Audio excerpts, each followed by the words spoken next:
Hello and welcome back. Are you enjoying yourself at the Blue Earth Summit 2024? Yes, I am. Thank you. Woohoo! Come on. Okay, so we are all looking for those smart, sustainable, profitable and socially uplifting solutions to the Earth's urgent problems, aren't we? Ones that tick all the boxes.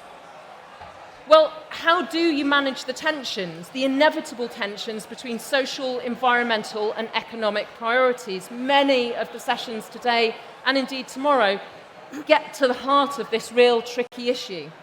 So what are the different considerations, for example, for managing land and sea? How do we balance long-term planning with rapid action? How do we make sure no one gets left behind? The crucial question, can we actually have it all if and only if we make good decisions about where everything should go, putting the right things in the right places and doing it in the right way? Or are we kidding ourselves that actually things need to change more fundamentally? Joining me to discuss the pressing issues of how we use our land, our seabed and the marine environment are, to my left, Beccy Speight, Chief Executive of the RSPB, the largest nature conservation organisation in the UK, with 1.2 million members, more than 2,000 employees and 12,000 volunteers. Emma Toovey, the Chief Ecology Officer at the Environment Bank. She manages a team of ecological and land management specialists to ensure technical excellence across Environment Bank's Habitat Bank projects, and that sound ecological principles and technical integrity underpin the decisions the Environment Bank make as a business. Gus Jaspert, Managing Director, Marine at the Crown Estate. Gus is the Managing Director of the Crown Estate's marine business. It includes management of the seabed and around half of the foreshore around England, Wales and Northern Ireland. And if you don't know about them, the Crown Estate are a particularly unusual animal, I think that's fair to say. They're an independent business. They sit between the public and the private sector with the stated purpose of creating lasting and shared prosperity for the nation, and they deliver £1 billion of revenue, more than £1 billion of revenue this year, to the Treasury. And finally, Benedict Macdonald, the founder and director of Restore, the UK's specialist nature restoration organisation. They work with landowners and farmers across Britain to restore nature at scale, from land management to natural capital finance and species reintroduction. So far, Restore manage a portfolio of over 70,000 acres. A cool panel, I'm sure you agree. Thank you all for joining us here at Blue Earth. Okay, Beccy, let's start with these tensions. Are they inherent, inevitable? Can we really tackle climate, food, provide housing and save nature, or are we going to have to make some tough decisions? Yeah, so I think the tensions are real because, particularly when you look at land, we've only got so much of it. We've got slightly more sea, but at the end of the day, that's finite as well.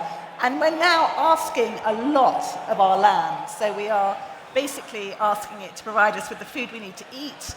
We're asking it to help us mitigate and adapt to climate change. We're asking it to help us restore nature. We're asking it to help our economy. We're asking a lot of it. And we've done some work at the RSPB looking at those tensions and whether we can get it all in. And the answer is we think you can, but there are some really important and difficult trade-offs, and there are some really important changes in approach that we need to take. So if I take an example of a nature-based solution, for example, which is something that can help us address some of these issues. Nature-based solutions often work for multiple of these problems.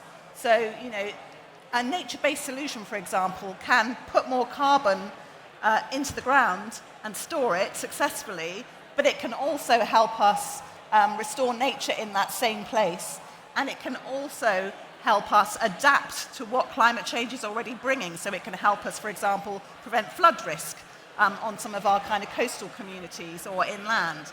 So nature-based solutions are a big part, I think, of kind of pushing this medley into a place where we can do it all. But the difficult trade-offs I talked about. I was going to say, just let's define our terms. When you say nature-based solutions, yes. What do you mean? I mean doing something with nature that helps us solve some of these demands that we are making.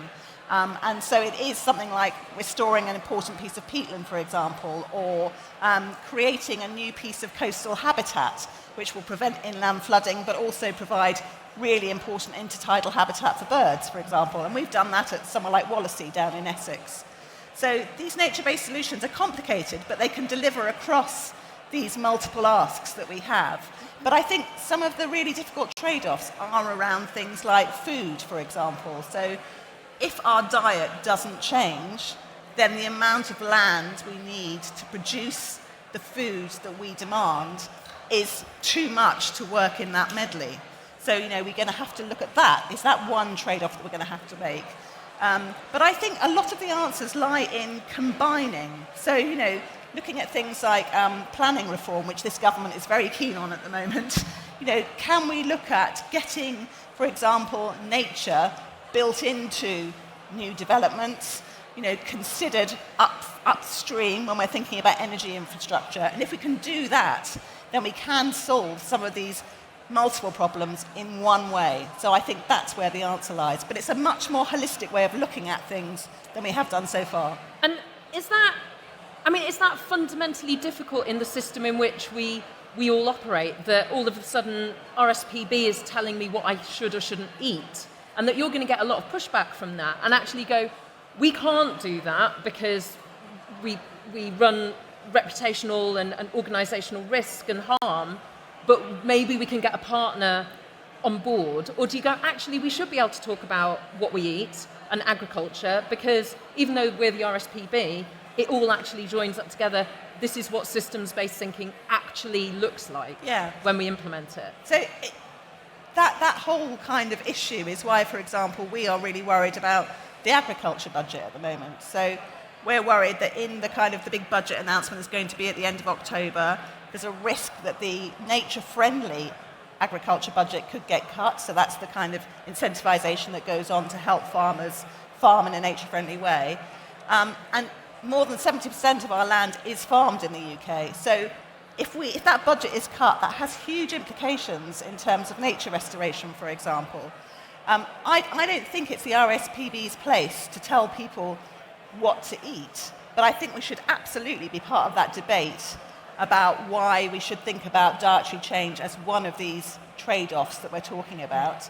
And I also think that actually there are other drivers that are driving that anyway, and it's about working with those. So I think actually health is the big driver in terms of dietary change, and actually working with health is the way to kind of push that conversation forward. Okay, great. Gus, I'm going to come to you. Let's talk about how we use the sea, and crucially the seabed. So tell me, which bit does the Crown Estate own or look after? It's not the fish, it's the muddy bit at the bottom. I'm a bottom feeder, probably is the best way to say it. So yes, the Crown Estate is, we're a company across land, sea and city, in simple terms, all as a company for the nation. As you said, unique animal is quite a nice way to put it, but we have, in the sea space, we have ownership of the seabed, so we do all of the sectors, but that's everything from offshore wind, through to critical minerals, through to carbon capture, crucially, also through to nature restoration and planning that as well. So we manage multiple, everything from 50% of the building materials in London comes off our seabed, the 35% rise in data cables that we're seeing at the moment, they're all on our seabed. So the sea is incredibly full, is an important message. The same as our land. And actually how we see our sea is not that different to our land or to how we plan our cities. And so when we're one of the nation's largest landowners, we have 200,000 hectares of land. We're moving to the nation's largest owner of tenanted farmland. We're thinking as much there, how do we shift to planning nature and farming together, as we are, for example, in our sea space, thinking how do we do energy in infrastructure alongside nature? Because we face this huge, huge challenge. It's an amazing opportunity, but a huge challenge as a nation, where we're trying to reverse, essentially, trying to switch multiple systems all at the same time. So we have a system that's led to from 200 years, take your start point, but over the last 2 centuries, a system that's led just in the marine space, the bit I'm responsible for, it's led to over 80% of our seagrass going, over 95% of native oysters going. It's led to some of the worst biodiversity declines in the world across our waters. We have at the same time, how do we turn around a system that is largely, up into the last decade, based on we power ourselves, all of these lights that are making us hot on stage, we power that through energy that is destroying the environment. So how do we flip that system around in 1 decade to become the first nation in the world to power ourselves off renewable energy, which is incredible. But how do we also do it at the same time when it's very noticeable, last week I think it was, or over the last month, Britain's last coal-powered fire station shut. Fantastic. We're off coal. That is something that we should at least get to clap, I hope, or should do at some point. We are off coal, people. That is brilliant as a nation, right? That was very half-hearted. That was a half-hearted clap for being the first nation in the world to get off coal, right?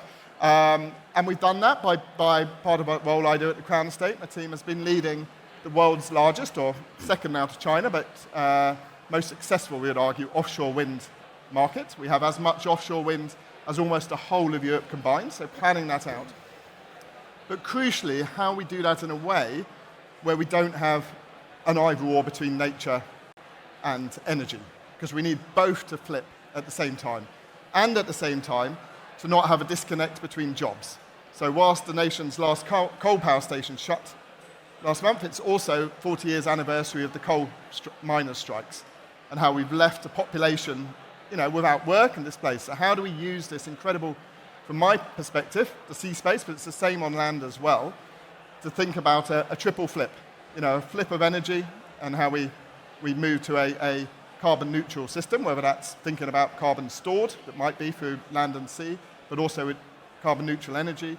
How do we flip the notion of what jobs are, that nature jobs, green energy jobs can actually be a new future, and at the same time, we also then reverse that decline in biodiversity. So that's our responsibility. We don't do fishing, we don't do oil and gas, so there's some sectors that are not ours, but we do think about that whole system space across the seabed. And, I mean, you own the seabed up to 12 nautical miles out. I mean, as, obviously, land ownership is really kind of piecemeal on dry land, Yep. But could you kind of unilaterally go, right, tomorrow we're doing this? Or do you have to kind of work with partners? Yeah, so one of the... And do they have competing priorities? They're like, Yes. more turbines, make more money, get the transition done quicker, and you're like, yeah, but it'll kill the seahorses. Yeah. So first off, we're not a regulator, and we're not government. Ultimately, government needs to take those decisions, including things like fishing or other sectors as well. But what we are, and one of the UK's USPs, I think, and one of our hidden USPs, is that we have single ownership of our sea space. So it's up to 12 nautical miles, up to the continental shelf for energy, so further out as well. That allows us to move, and from us as a business, move into a systems planning approach, where we can actually look across that whole space. And it's like the hardest game of Tetris you could ever imagine. How do we fit in a 10 times increase in energy infrastructure? That's what's going to be needed if we're going to keep getting off 10 gas. times what we have now? Yes. Offshore? Roughly 10 times as much infrastructure offshore. Crikey. I say that because that's a big number. At the same time, how do we get a 10-fold increase, probably more, on nature and biodiversity recovery? And at the same time, how do we flip 250,000 jobs currently in the oil and gas sector into renewable long-term jobs, whether that's through nature, whether it's through renewable energy? So we don't make those ultimate decisions. Some of those will be government, some of those will be regulated, but we do work with all of the partners to plan that space. We have what we call our marine delivery route map, and this is the first time we're doing this. It's new. We launched it 2 weeks ago. If you go to our website, please go on, comment, help us out on that. We believe we're the first country moving into that space to try and do it together. And essentially what I've been trying to do with the team over the last year is use various different aspects of data across everybody, including RSPB as a close partner. We are looking at where do birds forage, because if you just plan energy and you don't think about birds foraging, or if you don't think about sea mammal routes and how we think about not disrupting those, etc., we will end up with false trade-offs rather than planning together for the long term. So we're trying to create through this route map what we believe is, well, in simple terms, essentially a postcode of the sea. So we're mapping through all of the data to 1 squared kilometre, actually a hexagon, of value of each part of the sea for everything, from nature value, from embedded carbon value, from energy value, from fishing, from defence, from shipping, not sectors we do, but also on that. And then how do you plan in 3D? How do you plan below the seabed, in the sea, and potentially above the sea as well if you think of energy. And then how do we plan in a time horizon that we can actually start thinking long term?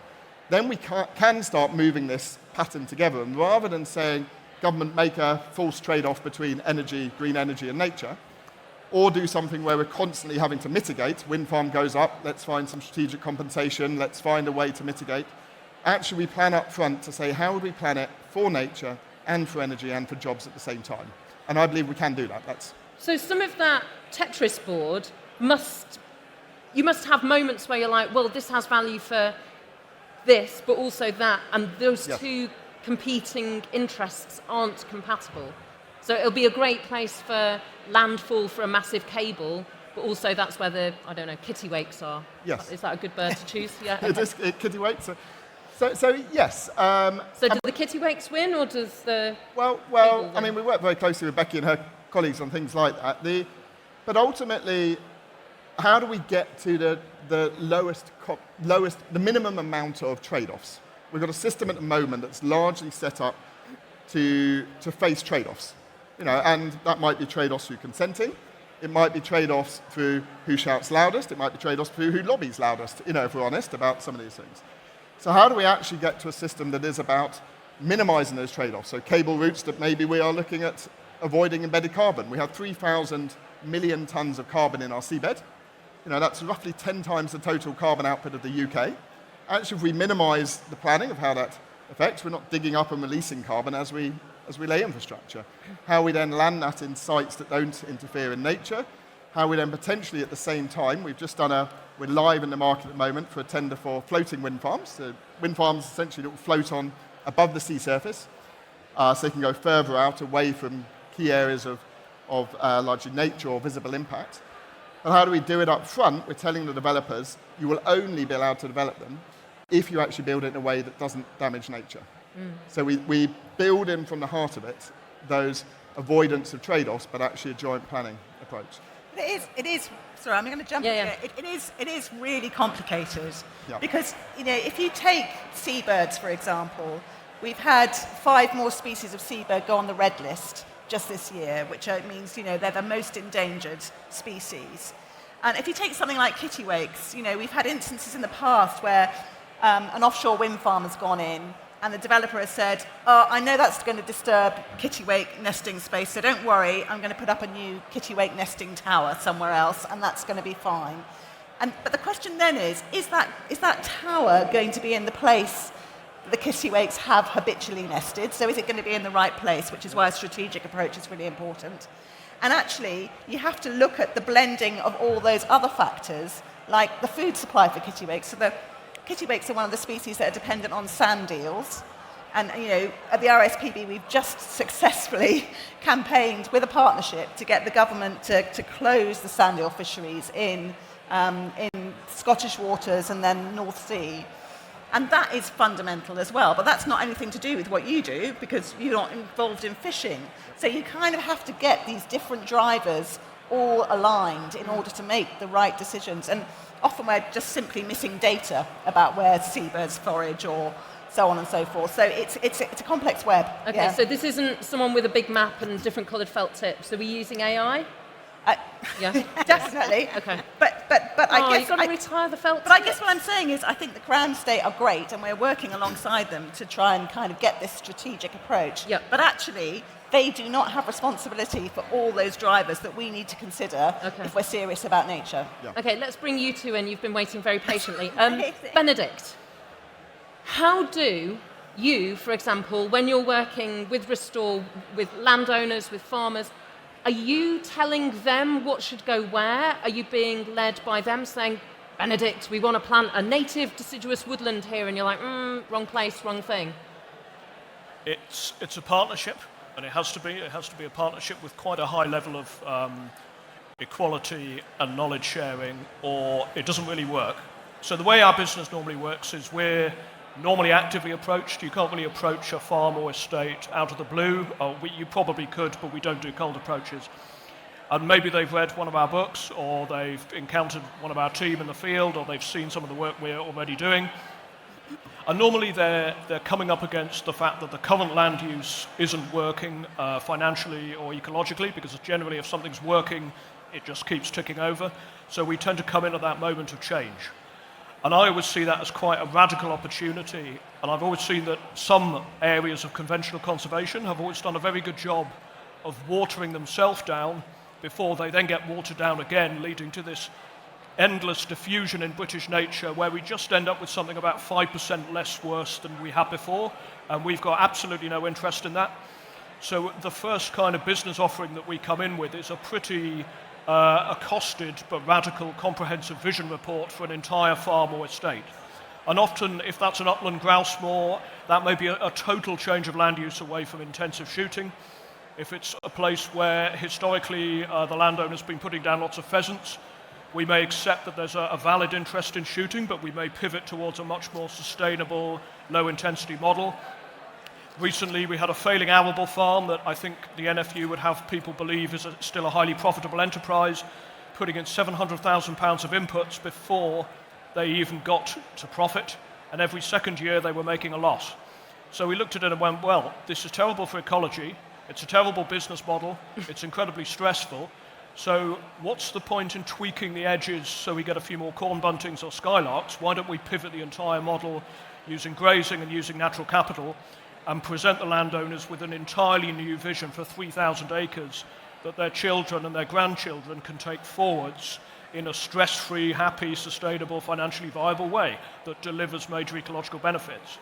So these reports tend to land pretty heavy. It's difficult because you don't want to be too critical of your client, but I always reserve a license at the start to tell them if they're not doing something that we think is ecologically sustainable, because we want these to be long-term business relationships based upon, amongst other things, honesty.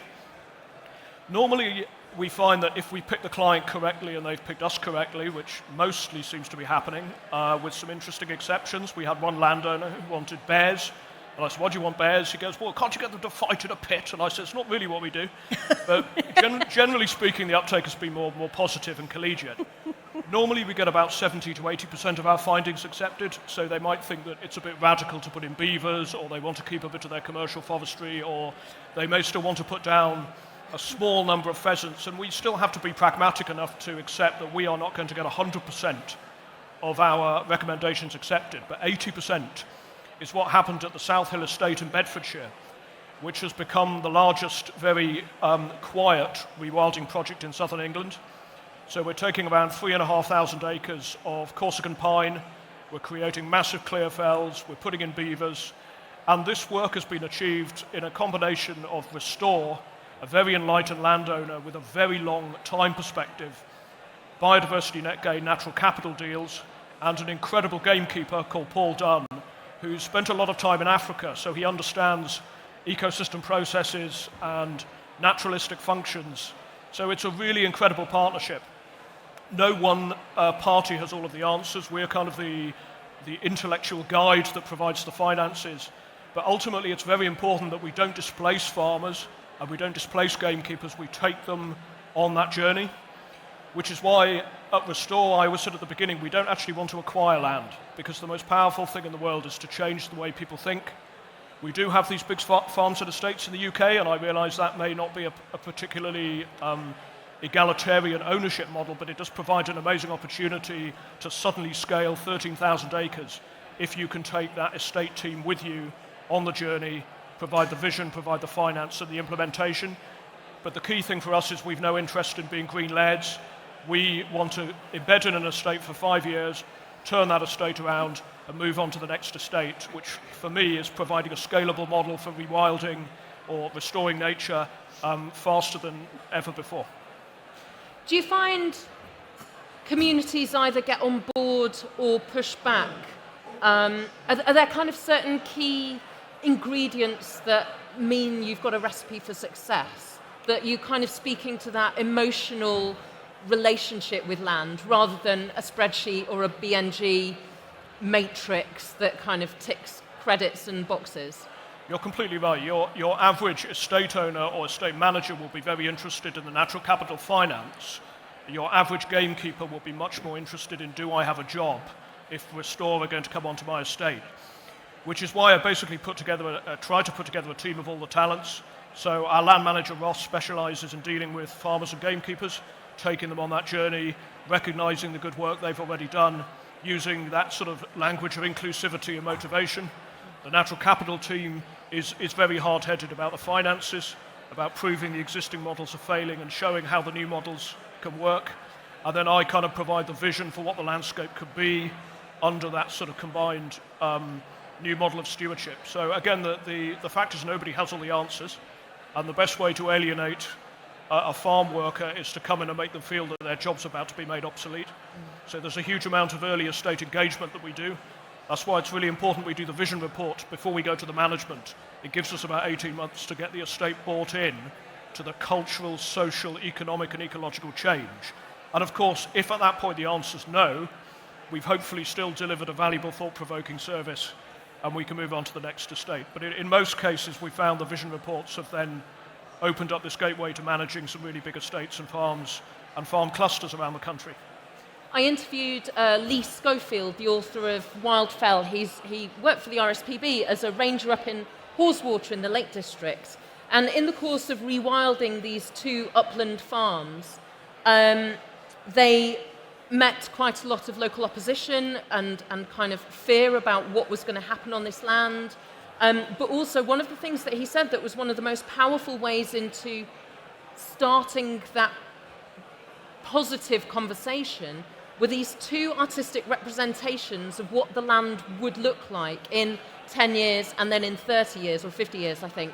And he said one of the pieces of feedback that most people say is, oh, it doesn't look that different. And they were sort of expecting to suddenly like turn left off the M6 and be confronted by Jurassic Park, whereas actually what they see is just a bit more scrub and a few more birds than just the crow and the skylark.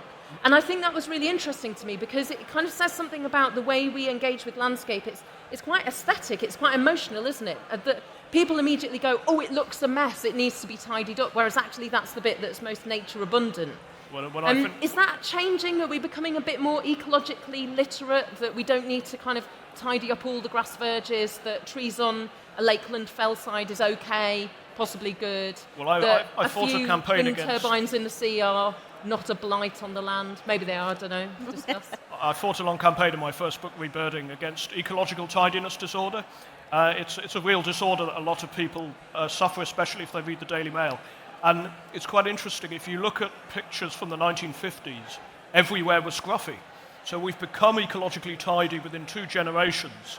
And really a lot of what we're doing that we're calling rewilding is basically just turning the countryside back to what it looked like 100 years ago. We're not shoving in bears and wolves all over the show. So I think it's this cultural attitude of, why does a hedge need to be flat? Why does a field need to be square? Why can't we have trees in the middle of fields? They're actually fantastic shelter for livestock.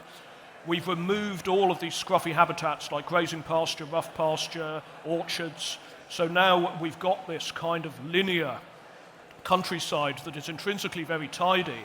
What's more terrifying is when you look at the fact we've managed to eliminate hedgehogs from most of our urban spaces through entirely optional and economically senseless forms of ecological cleansing, like putting glyphosate down in our parks where our children play, which is just Orwellian and bizarre, and it's got nothing to do with the economy, and it's got nothing to do with food production. So I do think we've got a long way to go in terms of making Britain scruffy again, which is one of our big campaigns, is to make our farms and estates as scruffy as possible, to inspire the neighbouring farms to be a bit more scruffy. But there's a huge amount of work to be done in the urban environment to realise that a bramble bush is not an existential threat to a child, and that having nettles is actually an amazing way of having peacock butterflies, and who doesn't want to see peacock butterflies flying around in a park? So if you go to Poland, you'll find parks with corncrakes in. If you go to Hungary, you'll find parks with long-eared owls roosting in these huge bushes of hawthorn. So we just need to be a lot more scruffy and do less, and by doing less, we'll do more, I think. Okay, so from the actually practically scruffy and visible, Emma, let's talk about the economically visible. So you've described as driving sustainable decision making by making the environment economically visible. Tell us what that means and how you do it. Sure. I mean, so I think for us, Ignore that. That's, okay. yeah, Okay. Good.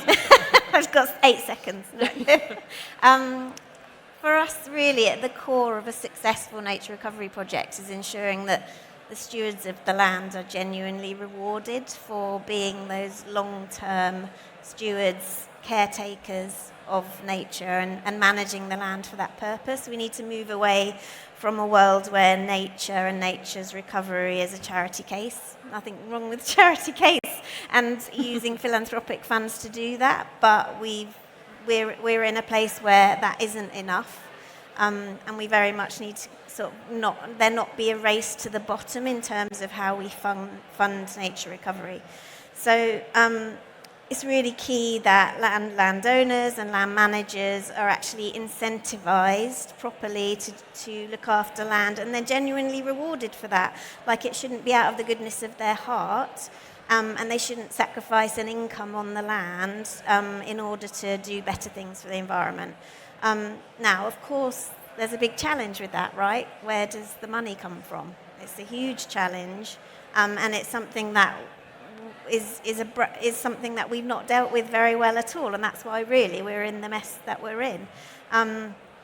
So what options are there? We're seeing a completely new approach, a sort of subsidy approach, where there's a movement away from harmful subsidies that have promoted food production, and now we're moving towards a subsidy landscape that is rewarding public goods and public services. So that's brilliant, but is that enough? Like, is that genuinely going to transform the landscape at the scale we really need to, and very, very rapidly? I would arguably say it's absolutely a key component, but it's not enough on its own. Of course, again, we have the philanthropic contributions, which we've relied on for hundreds of years, actually, but again, those two things combined aren't enough. So there's a huge role here for the private sector and private markets to start driving financial flows into nature recovery. So transformative legislation that we've seen that both Benedict and our business has seen transformative action on the ground because of new regulation for biodiversity net gain. Now, it's very, very early, and it's no way near a silver bullet in terms of the scale of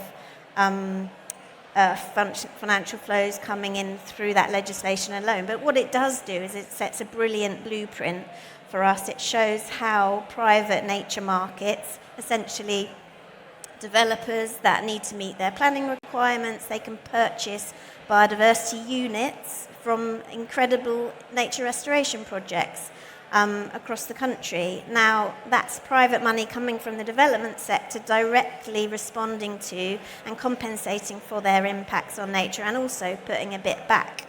But again, that's probably going to unlock 2,000, 3,000 hectares of nature recovery a year.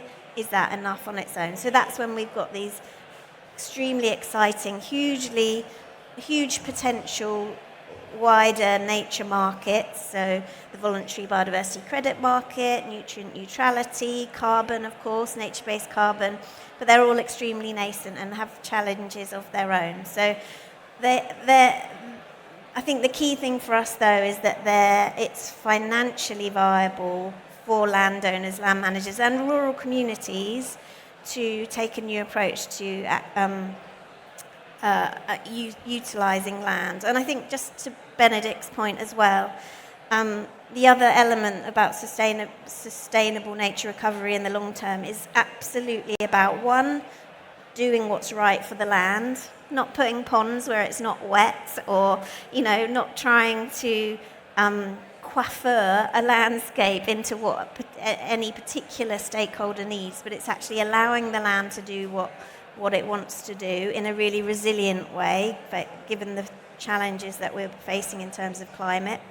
But it absolutely has to work alongside the landowners, the land managers and the rural communities, all of those local stakeholders. But, I mean, we say it has to work for everyone, but sometimes someone's going to miss out. I mean, if you're a dairy farmer whose whole model of business is based on getting as much milk out of that Holstein Friesian as possible and then being paid a pittance for it at the farm gate by a big supermarket, something has to change, and it might not be easy for you in the short term. Right? How do we help people through that really tricky bit?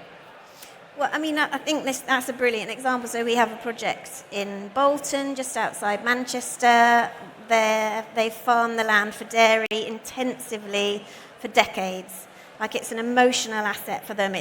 Milk runs through their veins, if you like it's all they've ever known. And we've been working with this landowner for a couple of years now, and they have, and now they are moving into diversifying their land holding. They're moving away. They've actually sold their entire dairy herd. They're taking on conservation grazing herds instead, and and through biodiversity net gain actually, but also potential for voluntary biodiversity credit markets, they have been able to financially viably flip into a restorative approach to managing their land, and actually some pretty much wholesale reversion from dairy into nature recovery. Wow.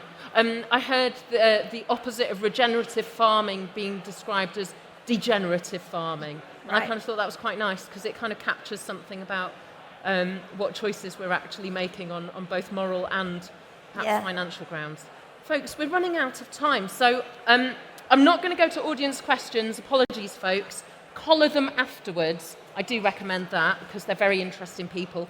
But what I am going to invite each one of you to do, Becky, let's start with you. If there's one thing that you would urge members of the audience to do or to keep in mind going forwards, when thinking about landscape scale change and landscape scale management, whatever their aspect, wherever they sit in this ecosystem, what is it that you would urge them to hold on to from this session? I mean, I think from my perspective, one of the things I really worry about at the moment is that in our huge drive to kind of try and address climate change, that we are going to forget about nature, and that we are going to do an enormous push towards kind of, renewable energy, et cetera, which we need to do, and I do support that, but that we will destroy nature along the way. And nature is already in a really perilous state. And if we destroy nature, it's not just awful for us and awful for future generations and awful from a moral perspective, it actually underpins our economy, it underpins our species. So it would be madness, and I feel like we are teetering on that moment of madness. So my one thing is remember that nature underpins everything. Okay, great. Emma, in brief. Okay, so I think we've seen the transformational nature of how regulation is starting to drive private financial flows into nature recovery, but there's a huge gap there because at the moment it's just the development sector, and actually as all corporations, organisations have both a dependency and an impact on nature. So as consumers, as employees, even as some lenders in the room, use your voice, use your influence and power to demand from corporates and organisations to recognise transparently what their impacts on nature are in their value chains, but also demand for action on the ground. And in doing so, in time, we will see that mandated as well, much like the BNG regs. Thank you. Gus? Well, I've got one immediate takeaway, which is to thank Benedict, because my job this weekend in the garden is now just to leave it scruffy, so thank you. But on a more serious note, I think the big thing for me is we've got to stop the language of either-ors. Either nature or jobs, either nature or renewable energy. We've got to actually move to and. And that makes it really hard, right? It does mean you're in the nitty weeds of trade-offs. It does mean you're having to learn off different bits. You can't go in with simple solutions. You've got to do all of the things that we've been talking about here. But for all of us to actually think a bit harder about and that's how we can take the public with us. We can, keep our renewable energy transition going, and we make sure that we all are proud about the state that we're leaving nature in and actually growing the state of nature as well. Awesome. Thank you. And final word from you, Benedict, please. I would say remember what is missing, be ambitious, and demand more. it's amazing how many species have been lost incrementally over centuries, many of which could be back in our landscapes. Dalmatian pelicans in the Somerset levels, large copper butterflies, redback shrikes. I see the countryside at the moment, it's like going into an art gallery in London when 90% of the pictures have been ripped off the walls. So it's really important, as Beccy says, to keep the nature that we have, but it's really important to restore over time all the layers that we've been robbed of. You know, why should our ancestors have had these riches? They shouldn't have been taken away from us, so let's put them back. Amazing. Don't forget nature. Look for demand transparency, look for the and demand more. Please join me in welcoming and thanking our panel. Thank you.